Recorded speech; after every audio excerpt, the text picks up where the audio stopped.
आज का प्रातः क्लास है 1468। ओम शांति का अर्थ तो बच्चों को अच्छी रीति मालूम है। मैं आत्मा और ये मेरा शरीर, इस बात को अच्छी रीति याद करो। भगवान माना आत्माओं का बाप, जो हमको पढ़ाते हैं।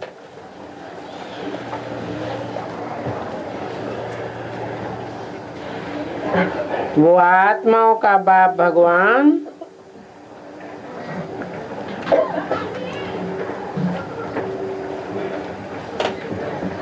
पढ़ाने वाला है।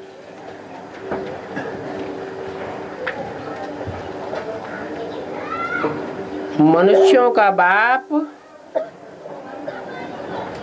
अथवा देहधारियों का बाप पढ़ाने वाला नहीं है। कब ये बात सुनी होगी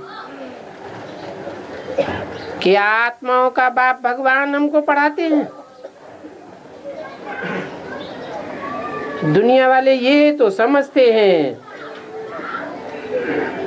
कि कृष्ण पढ़ाते हैं, परंतु कृष्ण का तो नाम रूप है ना।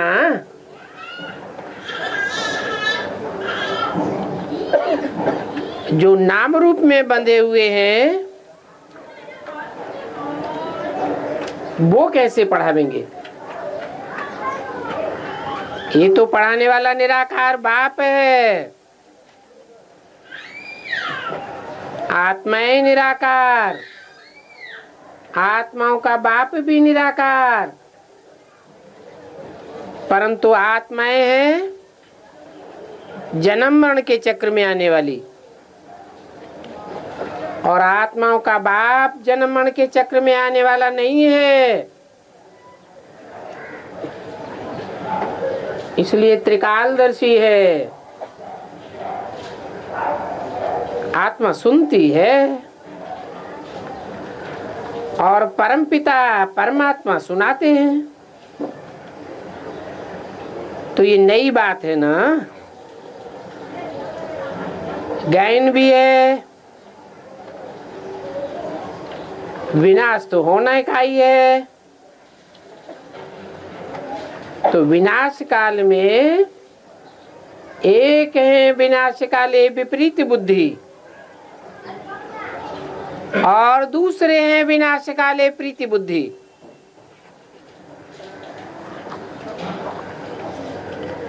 अंत काल है, अंत मते सो गति हो जाती है। आगे तुम भी कहते थे ईश्वर सर्वव्यापी है।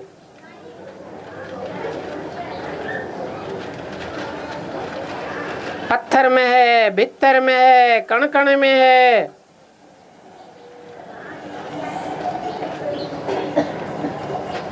अभी नहीं कहते हो, अभी तो जानते हो कि वो सर्वव्यापी हो के नहीं पढ़ाता। इन सभी बातों को अच्छी रीति समझना है। ये तो समझाया है कि आत्मा अविनाशी है,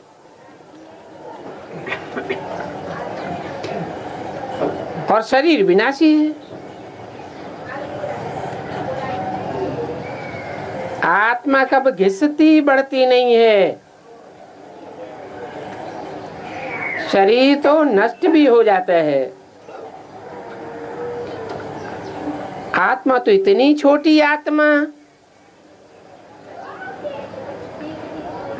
84 जन्म लेकर के सारा पार्ट बजाती है।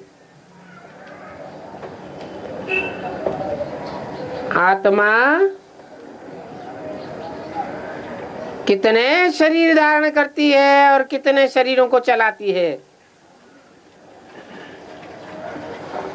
ये समझने की बात है ना।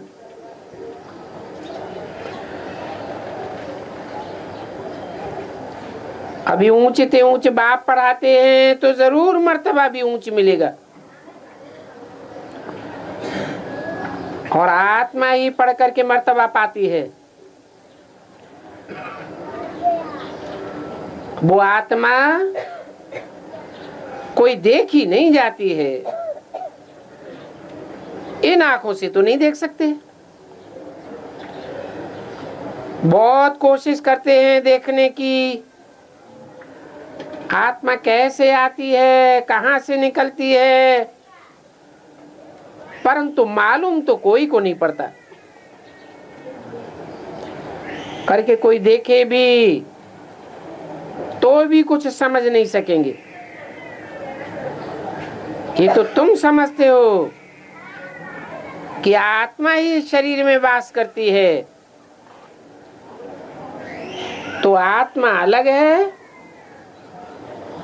और जीवन धारण करने वाला जीव अलग है। परंतु आत्मा छोटी बड़ी नहीं होती है, जीव छोटा बड़ा होता है। आत्मा पतित और आत्मा पावन बनती है।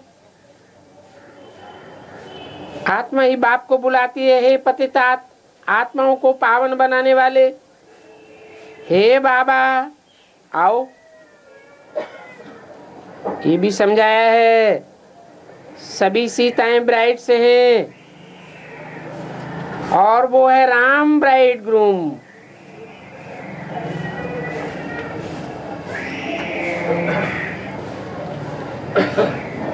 ये संबंध भी तब बनता है जब शरीर धारण करते हैं, नहीं तो उनकी आत्मा का नाम ही शिव है, जो कभी बदलता नहीं है।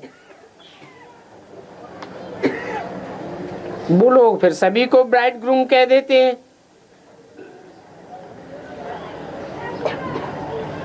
अभी ब्राइड ग्रूम सभी में प्रवेश करे ये तो नहीं हो सकता।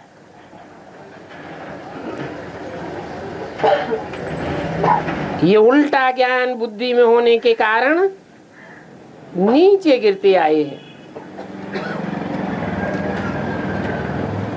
क्योंकि बहुत ग्लानि करते हैं, पाप करते रहते हैं, डिफेम करते हैं,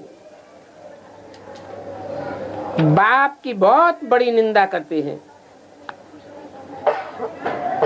सो भी बेहद के बाप की निंदा करते हैं। इब्राहिम बुद्ध क्राइस्ट तो फिर भी हद के बाप हैं।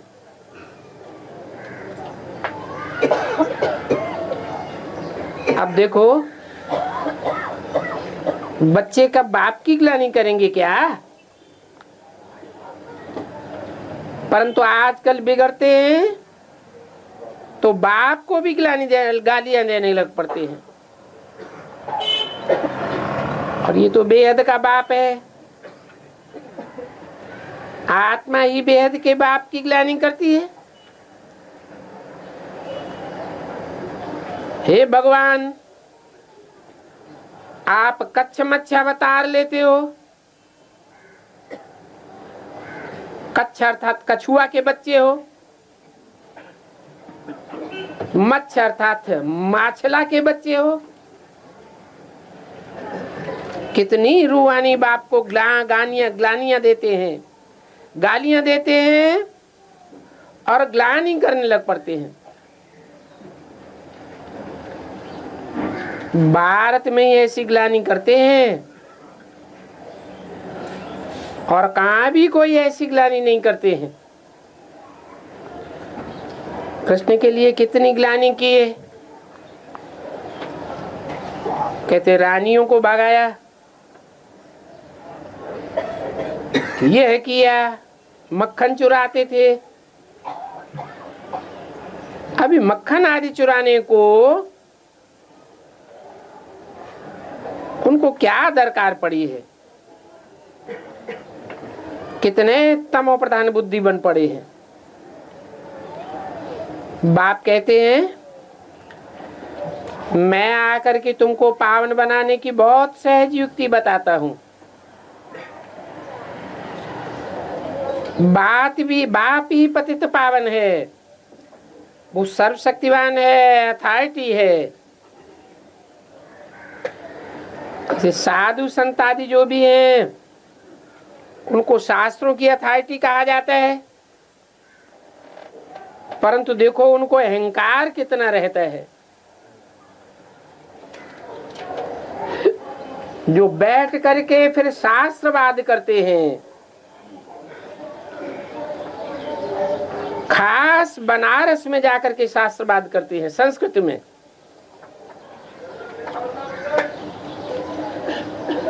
एक कहेगा इसका अर्थ ये है, दूसरा कहेगा इसका अर्थ ये है, ये नहीं है।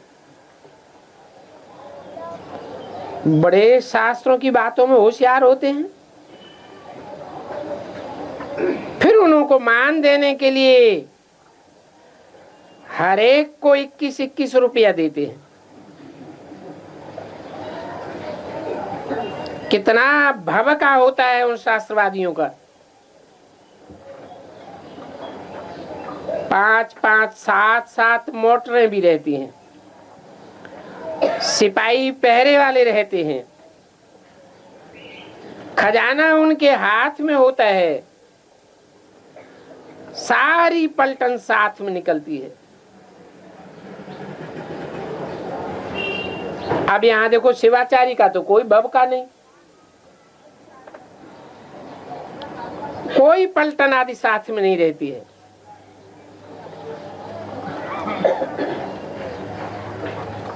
ये शिवाचारी तो सभी वेदों शास्त्रों आदि का सार बैठ बताते हैं। अगर शिव बाबा भवका दिखावे तो फिर पहले इनका भी भवका चाहिए, परंतु ये कायदा नहीं है, क्योंकि बाप तो कहते हैं मैं तुम बच्चों का सर्वेंट हूं। बाप इनमें प्रवेश करके बच्चों को समझाते हैं, कहते हैं बच्चे तुम पतित बन गए हो, पहले तुम पावन थे, फिर 84 जन्मों बाद पतित बने हो। ये पतित दुनिया है ना, सतयुग को पावन दुनिया कहा जाता है,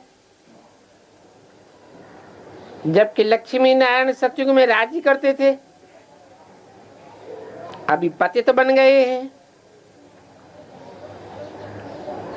इनकी हिस्ट्री जाग्राफी फिर रिपीट होगी। इन्होंने ही 84 जन्म भोगे हैं, फिर इनको ही तमो प्रधान से सतो प्रधान बनने की युक्ति बताता हूं।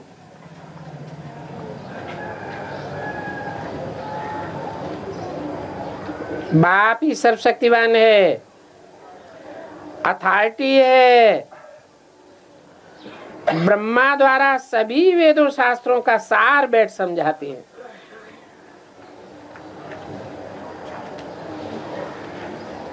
चित्रों में ब्रह्मा को शास्त्र दिखाए हैं, परंतु वास्तव में शास्त्रों की तो बात है ही नहीं। न बाबा के पास कोई शास्त्र है, न इनके पास है, और तुम्हारे पास भी तो शास्त्र नहीं है। ये तो तुमको नित्य नित्य नई नई बातें सुनाते हैं, और ये तो जानते हो ये शास्त्र सभी भक्ति मार्ग के हैं। मैं कोई शास्त्र थोड़ी सुनाता हूं, मैं तो तुमको डायरेक्ट मुख से सुनाता हूं।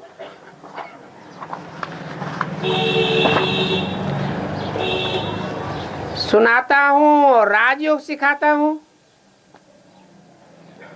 जिसका फिर बाद में भक्ति मार्ग में गीता नाम पड़ता है। 1468 की वाणी का दूसरा पेज। मेरे पास व तुम्हारे पास कोई वो शास्त्रवादी गीता है क्या?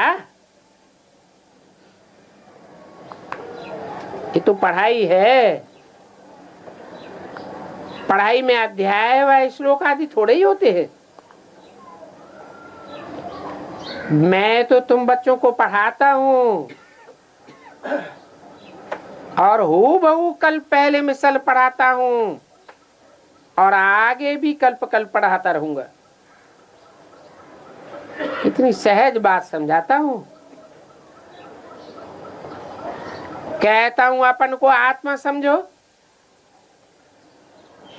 ये शरीर तो विनाशी है, मिट्टी हो जाता है।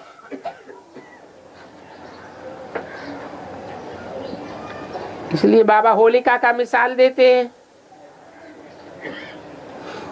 ये भी आत्मा अविनाशी है। शरीर तो घड़ी घड़ी जलता रहता है। आत्मा एक शरीर छोड़ दूसरा लेती है। बाप कहते हैं मैं तो एक ही बार आता हूं।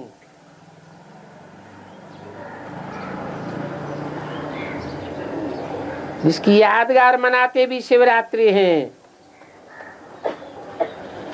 वास्तव में होना चाहिए शिव जयंती,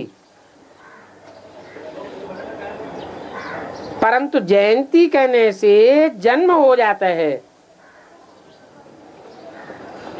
और जन्म तो माता के गर्भ से होता है।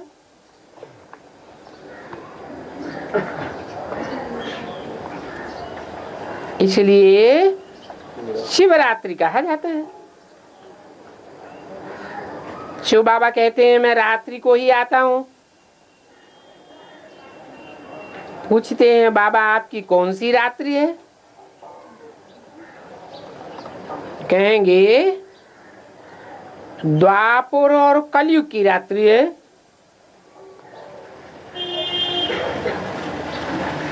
मेरे को ढूंढते रहते हैं रात्रि में। कितने दर दर धक्के खाते रहते हैं। अब मैं कोई दर दर ठिक्कर भित्तर तीर्थों में मंदिर मस्जिदों में थोड़ा ही बैठा हूं जो मुझे बाहर ढूंढते रहते हैं। कहते हैं सर्वव्यापी है, तो फिर तेरे में भी है, फिर धक्के क्यों खाते हो? एकदम जैसे जंगली बन जाते हैं। देवता से आसुरी संप्रदाय बन जाते हैं। अब बताओ देवताएं कब शराब पीते हैं क्या? वही आत्माएं फिर गिरी हैं तो शराब आदि की पीने लग पड़ी।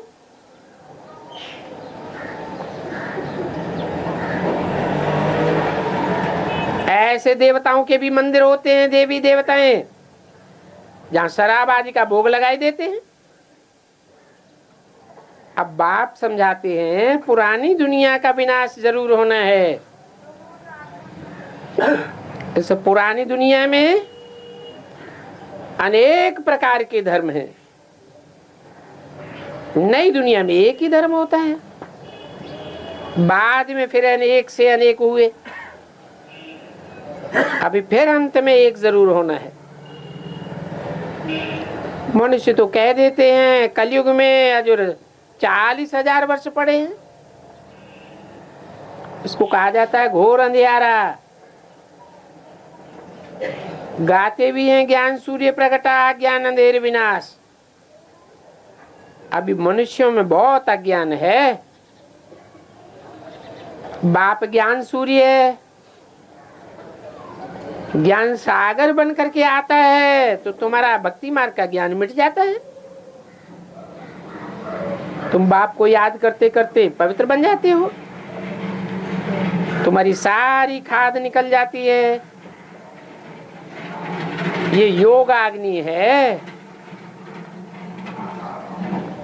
जन्म जन्मांतर कामाग्नि ने काला बनाई दिया। योगाग्नि अर्थात एक शिव बाबा की याद गोरा बनाई देती है। कृष्ण का नाम रखा है ना, क्या नाम रखा है? श्याम सुंदर नाम रख देते हैं, परंतु अर्थ थोड़े ही समझते हैं। बाप आकर के अर्थ समझाते हैं। एक ही जन्म में श्याम, फिर पुरुषार्थ करके एक ही जन्म में सुंदर बन जाता है।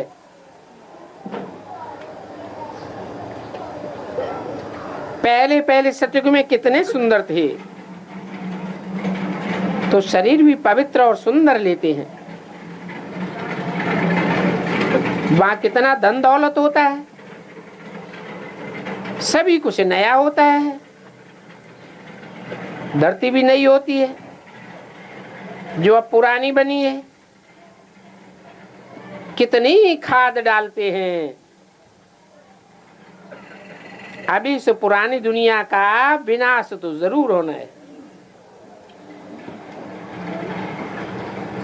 खूब तैयारियां हो रही हैं।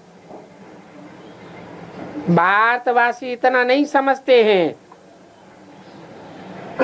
जितना वो विदेशी समझते हैं, और ये भी समझते हैं कि हम अपने कुल का विनाश कर रहे हैं।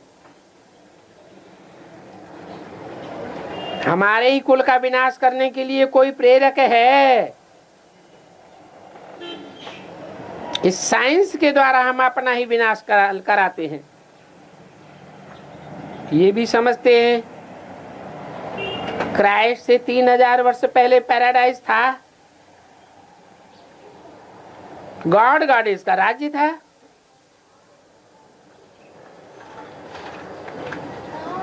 भारत की ही प्राचीन कथा है। अभी ये लक्ष्मी नारायण ऐसे बने थे जिनका इतना गायन होता है, कोई ग्लानि शास्त्रों में भी नहीं है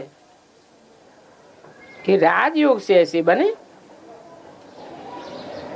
वो ही राजयोग फिर बाप सिखलाए रहे हैं। सन्यासी तो राजयोग सिखला ही नहीं सकते। आजकल कितनी ठगी निकल पड़ी है।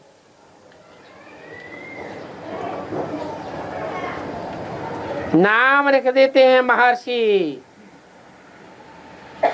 ये महर्षि आदि जाकर के बाहर में कहते रहते हैं भारत का प्राचीन राजयोग हम सिखलाते हैं। फिर कहते हैं अंडे खाओ, शराब पियो, कुछ भी करो। अरे अभी वो राजयोग कैसे सिखलावेंगे? भोगी बनाए देंगे। मनुष्य को देवता कैसे बनावेंगे? बहुत ठगी करते हैं। फिर उनका जन्म भी आगे चल के बहुत गंदा होता है।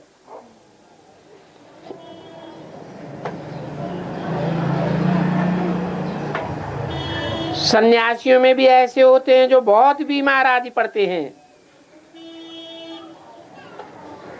ऐसे बीमार पड़ते हैं जैसे कि मेड चैप्स बन जाते हैं। मनुष्य समझते हैं ये तो सातवीं भूमिका में है, इनको कोई भी हर्ष शोक नहीं होता है। इसको कहा जाता है अंधश्रद्धा। बाबा का तो ये सब देखा हुआ है। देख देख करके बड़ा ही बंडर खाते थे। ऐसे ऐसे मेड चैप्स को भी कह देते हैं भगवान। फिर कह देते हैं सभी ईश्वर हैं। अब आत्माएं कितनी मेड चैप्स बन जाती हैं। अपन को खुद ही बैठ गाली देते हैं। 84 लाख जन्मों से भी पूरा नहीं पड़ता है तो फिर भगवान को ठिक्कर भित्तर में कायम कर देते हैं, कण कण में ठोक देते। कितनी ग्लानि कर दी है। इसलिए बाप ने समझाया है, ये बड़े बड़े हिरण्यकश्यप हैं जो कहते हैं कि हम भगवान हैं, हमारी बैठ करके पूजा करो। मंदिर में मूर्तियां रखी हुई हैं, वो तो जड़ हैं। जड़ मूर्तियों की आरती बाद में उतारो, पहले मेरी आरती उतारो। फिर देखो प्रहलाद की कथा बैठ बनाई है।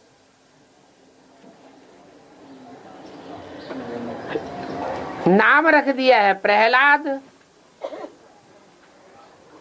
प्रमाण प्रकष्ट रूपेण, आह्लाद माने खुशी देने वाला। जो दुनिया के लोगों को भगवान का परिचय दे करके खुश कर देता है,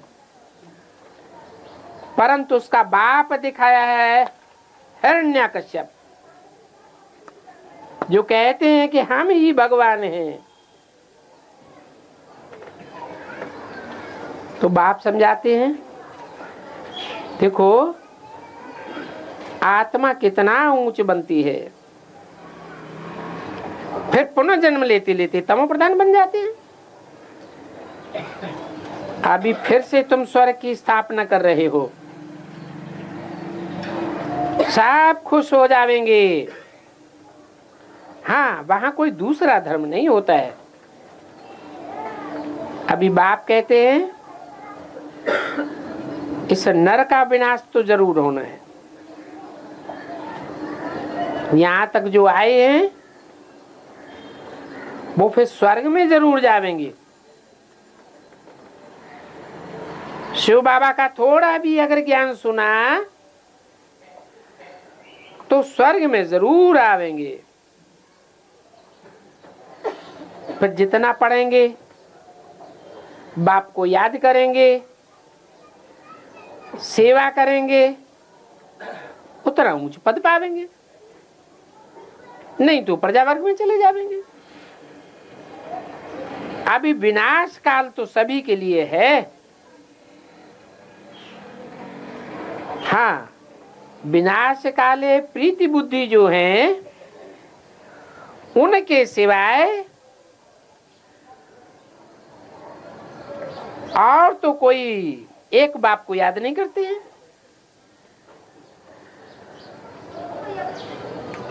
जो बाप को याद करते हैं वो ही ऊंच पद पा सकते हैं। इसको कहा जाता है बेहद का स्कॉलरशिप, जो बहुत थोड़ी आत्माओं को मिलता है। तो इस स्कॉलरशिप लेने के लिए तो बच्चों को रेस करनी चाहिए। ये ईश्वर की लॉटरी है। इसके लिए एक तो है याद और दूसरा है दैवी गुण धारण करना। 1468 की वाणी का 3रा पेज। और अगर राजा रानी बनना है तो प्रजा भी बनानी पड़े। कोई तो बहुत प्रजा बनाते हैं, कोई कम प्रजा बनाते हैं। कम प्रजा बनाते हैं तो छोटे राजा बनेंगे, बहुत प्रजा बनाते हैं तो बड़े राजा बनेंगे। प्रजा बनेगी सर्विस से। म्यूजियम, प्रदर्शनी, इनसे ढेर की ढेर प्रजा बनती है। इस समय तुम पढ़ रहे हो, फिर पढ़ते पढ़ते सूर्यवंशी चंद्रवंशी डायनेस्टी में चले जाएंगे। ये तुम ब्राह्मणों का ही कुल है। बाप ही आकर के ब्राह्मण कुल बनाते हैं, अडाप्ट करके उनको पढ़ाते हैं। बाप कहते हैं मैं एक कुल और 2 डायनेस्टी सूर्यवंशी चंद्रवंशी बनाता हूं। सूर्यवंशी महाराजा महारानी होते हैं, जो चंद्रवंशी होते हैं उनमें राजा रानी होते हैं, तो उन्हों को कहेंगे डबल सिर ताज। उनको लाइट का ताज भी होता है और वो रतन जड़ ताज भी होता है।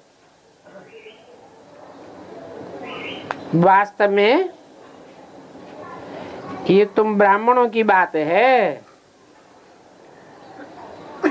तुम्हारी आत्मा की चमक लाइट का ताज बनाती है,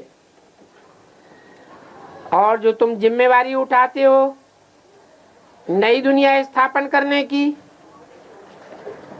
वो रतन जड़ ताज बन जाता है। फिर बाद में जब विकारी राजाएं होते हैं तो उनको लाइट का ताज नहीं होता है, क्योंकि पवित्रता रहती नहीं। उन डबल सिर ताज वालों को मंदिर में जाकर के फिर उनकी पूजा करते हैं। तो देखो, जो अपवित्र हैं, लाइटहीन बन गए हैं, वो पवित्र देवताओं के आगे जाकर भटकते हैं, माथा टेकते हैं। बाबा कुमारी का भी मिसाल देते हैं। पतित मनुष्य पावन कुमारी के आगे सिर झुकाते हैं। ये सारी बातें कोई सत्युग में नहीं होती हैं, वहां तो सारी दुनिया पावन है, वहां कोई पतित होते ही नहीं है। उसको कहा जाता है सुखधाम, वाइसलेस वर्ल्ड है। और इस दुनिया को कहा जाता है विशियस वर्ल्ड, जहां एक भी पावन नहीं है। हाँ, नीच ऊंच मनुष्य तो होते ही हैं। सन्यासी घर बार छोड़ करके भागते हैं, बेचारी स्त्री को विधवा बना करके चले जाते हैं, बच्चे आर्फन बन जाते हैं। तो देखो, ये भी पाप का काम हुआ ना। राजा गोपी चंद का भी मिसाल है। राजा जाकर के सन्यासी बना तो रानी विधवा बन गई ना। अभी ऐसी विधवाओं का सन्यासी जाकर के फिर गुरु बनते हैं, जो अपनी हमजिन्स को विधवा बनाए देते हैं, उनको फिर बैठ करके अपना गुरु बनाती है, उनकी पूजा करती है, दूध में पांव को धोवेंगी, उन पांव को चूम करके पानी को अमृत समझ करके पी लेती हैं। कितनी मूर्खता है। इन सन्यासियों को तो वास्तव में घर में नहीं आने देना चाहिए। और फिर भी देखो उनका कितना मान रखते हैं, जो सारा काम उल्टा करते हैं। एक तरफ घर बार छोड़ते हैं ईश्वर को पाने के लिए, और दूसरी तरफ ईश्वर को गाली देते हैं, सर्वव्यापी है, ठिक्कर बित्तर में है।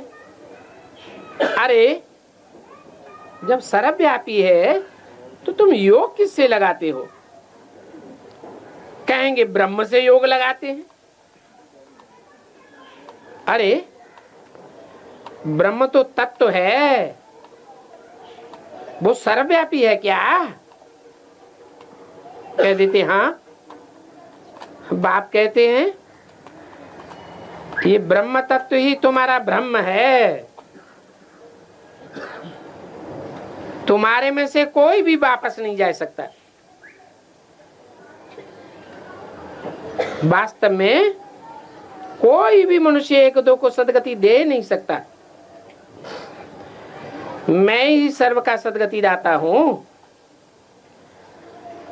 मैं आकर के सभी को पावन बनाता हूं। ऐसे नहीं कि पहले से ही सर्वव्यापी हूं। एक तो पवित्र बन शांतिधाम चले जावेंगे, और दूसरे पवित्र बन सुखधाम चले जाएंगे। ये तो अपवित्र दुनिया है, इसको कहेंगे दुखधाम। तो 3 धाम है, शांतिधाम, सुखधाम और फिर अभी ये दुखधाम। सतयुग में बीमारी आदि कुछ भी नहीं होगी।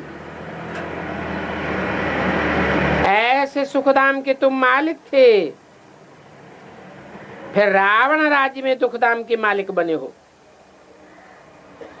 बाप कहते हैं तुम कल्प कल्प मेरी श्रीमत पर स्वर्ग स्थापन करते हो और नई दुनिया का राज्य लेते हो, फिर रावण की मत पर चल करके पतित नरकवासी बन जाते हो। तो देखो, अनेक गुरुओं की मत पर चलने से तुम्हारा ये हाल हुआ है। देवताएं फिर कैसे भिखारी बन जाते हैं, वाम मार्ग में गिर जाते हैं। तो मैं फिर मीठे मीठे बच्चों को आकर के परिचय देता हूं और मैं एक ही बार पुरुषोत्तम संगम युग पर आता हूं। जैसे गीता में लिख दिया है, संभवामि युगे युगे,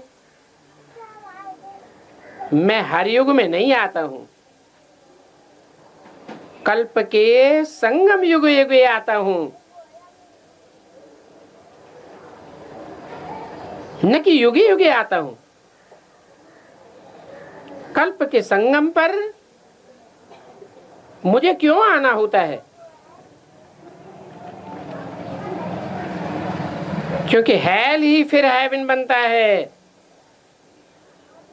तो नरक को स्वर्ग बनाने के लिए आता हूं। हर 5-4 वर्ष के बाद आता हूं। कई बच्चे लिखते हैं, बाबा हमको वो खुशी नहीं रहती है, हमारा उल्लास उड़ जाता है। अरे बाप तुमको विश्व का मालिक बनाते हैं, ऐसे बाप को तुम याद करके खुशी में नहीं रहते? तुम जरूर पूरा याद नहीं करते हो तो तुम्हारी खुशी ठहरती नहीं है। पति को याद करने से कितनी खुशी होती है, वो तो गटर में ही गिराते रहते हैं। और बाप जो डबल सिरताज बनाते हैं, गटर से निकाल करके स्वर्ग में ले जाते हैं, उनको तुम याद करके खुशी नहीं कर पा खुश नहीं रह पाते हो। बाप के बच्चे बने, फिर कहते हो हमको खुशी नहीं होती है। जरूर तुम याद नहीं करते हो, तुम्हारी बुद्धि में पूरा ज्ञान ठहरा नहीं है, तुम याद नहीं करते हो, इसलिए माया तुमको धोखा देती है।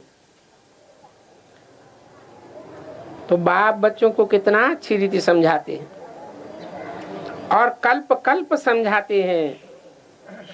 आत्माएं जो पत्थर बुद्धि बन पड़ी हैं, उनको पारस बुद्धि बनाना है। नॉलेजफुल बाप ही आकर के नॉलेज देते हैं, वो हर बात में नॉलेजफुल है, ज्ञान का सागर है, सुख का सागर है, प्यार का सागर है। ऐसे बाप से तुमको वर्षा मिलता है। तो ऐसा बनने के लिए तुम आते हो। बाकी वो सभी सत्संग वो तो भक्ति मार्ग के हैं, उनमें ऐब ऑब्जेक्ट कुछ भी नहीं है। इसको तो गीता पाठशाला कहा जाता है। पाठशाला में तो अहम ऑब्जेक्ट होती है, ये कोई वेद पाठशाला नहीं है, ये गीता पाठशाला है।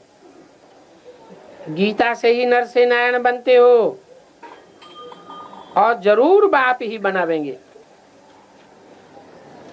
कृष्ण बच्चा है, वो क्या बनावेगा? मनुष्य तो मनुष्य को देवता बना ही नहीं सकता। तो बाप बार बार बच्चों को समझाते हैं, तुम अपन को चेक करो, आत्मा समझो। घड़ी घड़ी चेक करते रहो, देवान में तो नहीं बैठे हो, तुम कोई देहधारी थोड़े ही हो। आत्मा कहती है मैं एक देह छोड़ दूसरी लेती हूँ। अच्छा, मीठे मीठे बच्चों को रूहानी बाप दादा का याद प्यार, गुड मॉर्निंग, नमस्ते।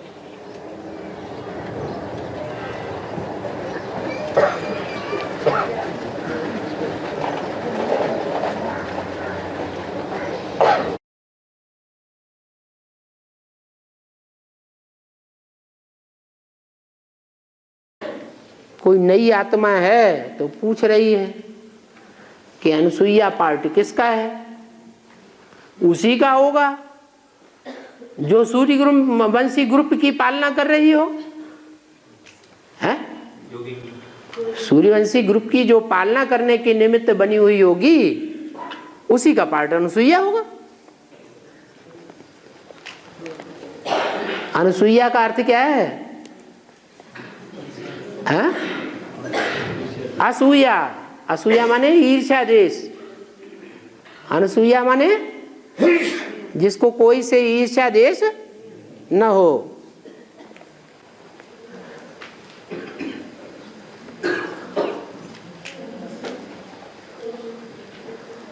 मुरली में ऐसा बोला है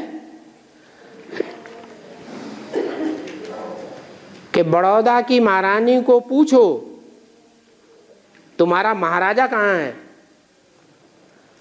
ये मुरली में ये वाक्य पढ़ा है किसी ने? हाँ? बोला है, बड़ौदा की महारानी से पूछो। बड़ौदा की महारानी से पूछो कि तुम्हारा महाराजा कहाँ है। कहाँ की महारानी से? बड़ा माने? बड़ा माने क्या? बड़ा। और दा माने?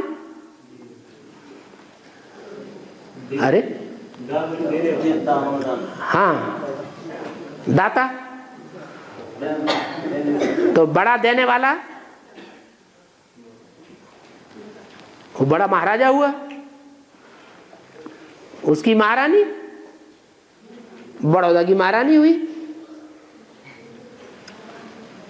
इसका मतलब है कि बड़ौदा की महारानी को पता नहीं है क्या कि हमारा महाराजा कौन है।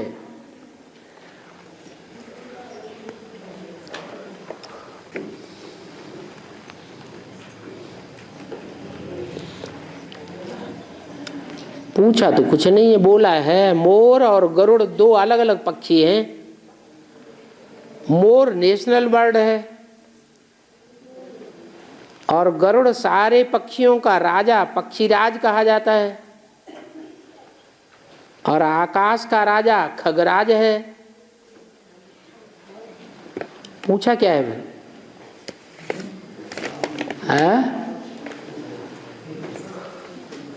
ये गरुड़ जो नाम है वो सिर्फ नाम है कि प्रैक्टिकल में किसी ने देखा भी है?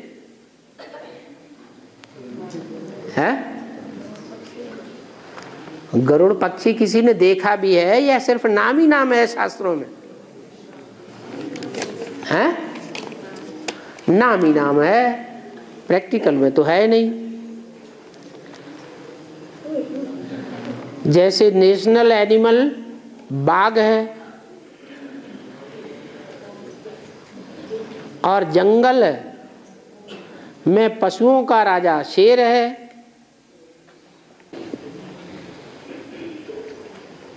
पूछा कुछ भी नहीं है। कार्तिकेय का वाहन मोर है।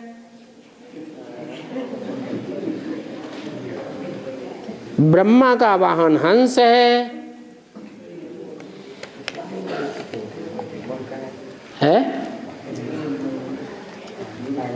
और विष्णु का वाहन गरुड़ है। तो विष्णु का वाहन गरुड़ क्यों दिखाते हैं और ब्रह्मा का वाहन हंस क्यों दिखाते हैं? यज्ञ के आदि में ब्रह्मा वाली आत्मा ने पुरुषार्थ में कौन सी वाली आत्मा पर जीत पाई है? पुरुषार्थ में कोई आत्मा के ऊपर जीत पाई? अरे ब्रह्मा को फेल कहें या पास कहें? पास। और राम वाली आत्मा फेल। तो जिसने जीत पाई, खेल खेलते हैं ना, तो कभी कभी खेल ऐसे खेलते हैं कि अगर खेल में तुम हार गए तो तुमको हमारा घोड़ा बनना पड़ेगा, हम हार गए तो हम तुम्हारा घोड़ा बनेंगे।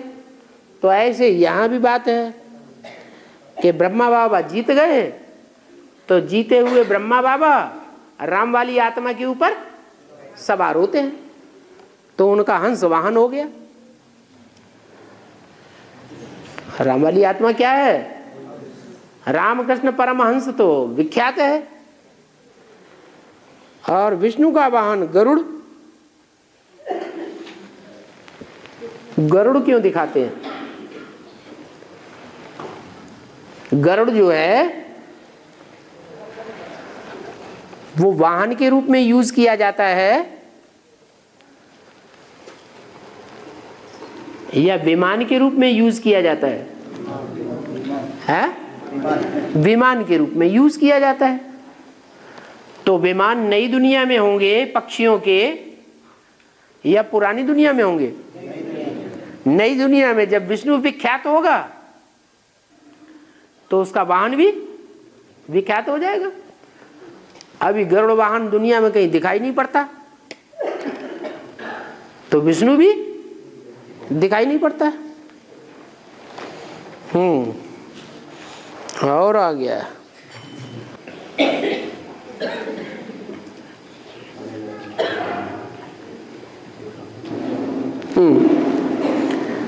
कोई को पूरा पता नहीं है तो लिखा है, हिरण्याक्ष जब सारी पृथ्वी को पाताल में ले जा रहा था, लिखने वाले को ये पता नहीं है कि सारी पृथ्वी को पाताल में ले जा रहा था ही नहीं, सिर्फ ले गया था। क्या? पाताल में ले जाके पृथ्वी को रख दिया। हाँ, जब ले जा रहा था तो काशी नगरी छिटक गई पाताल में जाने से पहले ही। लेकिन शास्त्रों में दिखाया है कि भगवान ने 12 अवतार धारण करके पृथ्वी मां को बचा लिया। तो पाताल में जाकर के बाहरा का युद्ध चला या पाताल में जाने से पहले ही बचा लिया? क्या हुआ है? पहले ही बचा लिया है? हाँ, हिरण्याक्ष सारी पृथ्वी को पाताल में ले गया था, सिर्फ काशी नगरी छिटक गई थी। काशी नगरी को पाताल में नहीं ले जा पाया। बाकी पृथ्वी और पृथ्वी वासियों को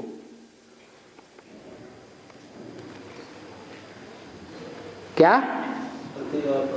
पृथ्वी और पृथ्वी वासियों को पाताल में ले गया। वो नहीं बचे गड्ढे में जाने से। तो प्रश्न यहां ये आया है, लेकिन शास्त्रों में दिखाया है कि भगवान ने 12 अवतार धारण करके पृथ्वी मां को बचा लिया। तो डूबने से पहले बचा लिया या डूबने के बाद बचाया है? देख, तुमने पूरा पढ़ा, सुना, देखा? हाँ, पाताल में जाने के बाद बचाया। लेकिन बाबा कहते हैं कि पृथ्वी गड्ढे में चली गई। तो गई कि नहीं गड्ढे में? है? सारी पृथ्वी और पृथ्वीवासी गड्ढे में गए या नहीं गए? हैं? गए। देखते भी जा रहे हैं, गड्ढे में जा रहे हैं, प्रैक्टिकल में अनुभव भी करते जा रहे हैं, हाँ हम गड्ढे में जा रहे हैं, तो भी मानने के लिए तैयार नहीं है, गड्ढे में जा रहे हैं।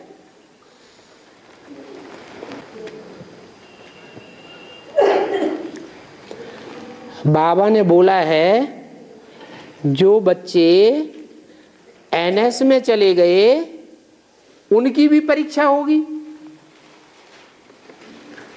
बिना परीक्षा लिए माला में आ जाएंगे? हैं? परीक्षा तो होगी। दुर्मुठ चलेगा, फाउंडेशन डाला जाता है तो एक भारी लोहे का वो औजार होता है, उसमें डंडा लगा होता है और उसे पकड़ के धच धच दुर्मुठ चलता है। तो दुर्मुठ चलेगा तो कोई छिटक जाएंगे, तो सिर्फ मन बुद्धि से छिटकेंगे या शरीर से भी छिटक जाएंगे? हैं? मन बुद्धि से झटक जाएंगे तो शरीर से भी झटक। पहले मन में संकल्प आता है, बाद में वाचा में भी आता है, फिर कर्मणा में। जिन वो बीच बीच में बार बार बोलते हैं हम घर चले जाएंगे, घर चले जाएंगे, घर चले जाएंगे, तो ब्राह्मणों के वचन है या शूद्रों के वचन है? ब्राह्मणों के वचन, ब्राह्मणों के वचन सत्य साबित होते हैं या नहीं होते हैं? सच्चे हो जाएंगे। मुख से भी नहीं निकलना चाहिए क्या हम घर चले जाएंगे। पहले मन में आता है, मन में जब जास्ती संकल्प आने लग पड़ते हैं तो वो मुख से निकल पड़ते हैं। कोई कितना भी रोकना चाहे नहीं रुकता है। क्यों? क्योंकि मधुबन है शीशे का महल और बाप है बड़े से बड़ा आरसी शीशा।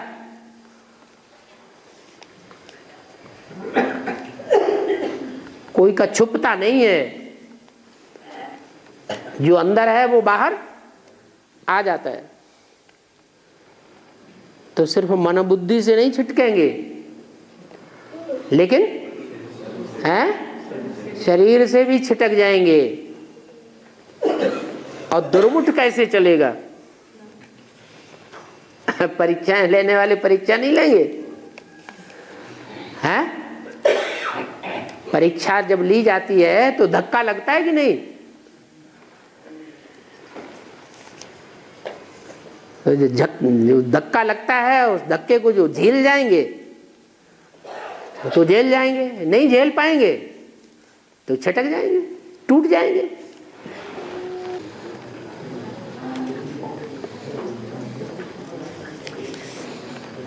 कोई ने लिखा है शीतला देवी को गधे पर बैठा हुआ दिखाते हैं क्या? हैं? शीतला देवी की सवारी गधा, हाथ में झाड़ू दिखाते हैं। इसका क्या अर्थ है? क्योंकि जो शीतल स्वभाव वाली है वो तो झाड़ू नहीं लगा सकती। ये क्या बात हुई? हैं? अच्छा, जय जगन्नाथ सीरियल दिखा देना है, उसमें जो झाड़ू लगाने वाली है वो सहन करती हुई शीतला दिखाई गई या नहीं दिखाई गई? है? सहन कर लेती है या मारपीट करने वालों को मारपीट करना शुरू कर देती है, झाड़ू मारना शुरू कर देती है? सहन करती है। जो शूद्राणियां हैं, झाड़ू लगाने वाली, मैला साफ करने वाली, वो ज्यादा सहन करती है या महलों में रहने वाले राजाएं महाराजाएं ज्यादा सहन करते हैं? रानियां ज्यादा सहन करती हैं? कौन सहन करता है? महारानी तो ज्यादा सहन करती, वो महतरानी तो ज्यादा सहन करती है। तो जो झाड़ू लगाने का पार्ट है, वो झाड़ू भी तो चैतन्य है। जो झाड़ू लगाने वाली आत्मा झाड़ू कही गई है, किसके हाथ में है? शीतला देवी के हाथ में है, प्रकृति के हाथ में झाड़ू है। तो वो अपने कंट्रोल में चलाती है। किसको? झाड़ू को। और झाड़ू क्या करती है? जो कीड़े मकोड़े हैं, बुद्धिहीन हैं, उन बुद्धिहीन कीड़े मकोड़ों को सफाई कर देती है। वो साफ हो जाए, तब विजयमाला का प्रैक्टिकल आवाहन होता है। तो झाड़ू तैयार पड़े होंगे कि नहीं पड़े होंगे? है, वो अपनी तैयारी कर रहे होंगे झाड़ू लगाने के लिए। झाड़ू की साफ सफाई हो रही है। और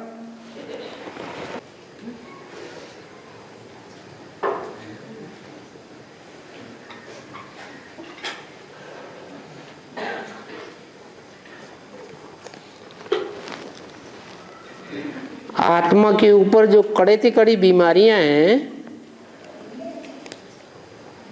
आत्मा के ऊपर कड़ी से कड़ी बीमारियां तो काम क्रोध लोभ मोह अहंकार है। वो अतीन्द्रिय सुख का अनुभव करने से जावेंगी। अतीन्द्रिय सुख का अनुभव पहले होगा कि बीमारियां पहले जावेंगी आत्मा की? है, पहले काम क्रोध लोभ मोह अहंकार से बुद्धि टूटे, तब अनुभव होगा अतीन्द्रिय सुख का। ऐसे नहीं कि अतीन्द्रिय सुख का अनुभव होगा तब काम क्रोध लोभ मोह अहंकार खत्म होंगे बाद में, नहीं।